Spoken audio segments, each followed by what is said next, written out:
Excellencies, ladies and gentlemen, our world is in big trouble.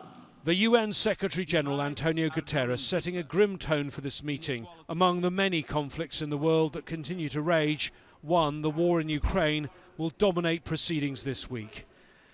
And as the meeting was taking place, news was confirmed that in the Ukrainian provinces of Luhansk and Donetsk, votes within days will take place on whether to become part of Russia.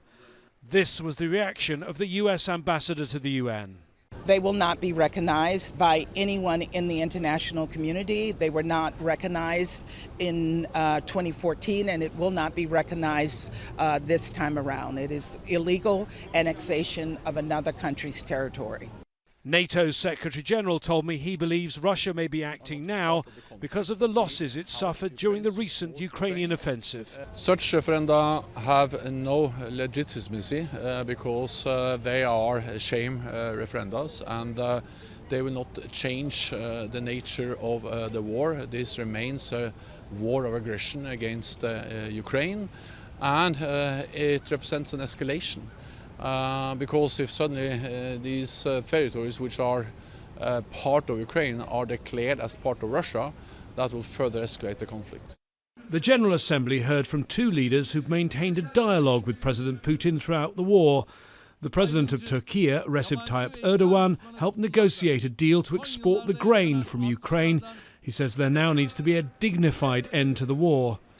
President Emmanuel Macron of France, in an impassioned speech, was much tougher on Russia.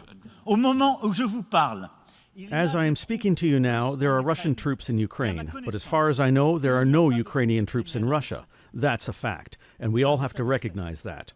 The longer this war goes on for, the more it threatens peace in Europe and the entire world. It leads to a wider, permanent conflict, where the sovereignty and security of everyone will only depend on power.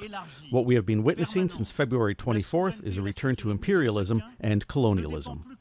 Ukraine is expected to be one of the focuses of President Biden's speech to the General Assembly on Wednesday. There's also a speech delivered by video by President Zelensky, and on Thursday, a meeting of the UN Security Council at foreign minister level, again on Ukraine. James Bays, Al Jazeera at the United Nations.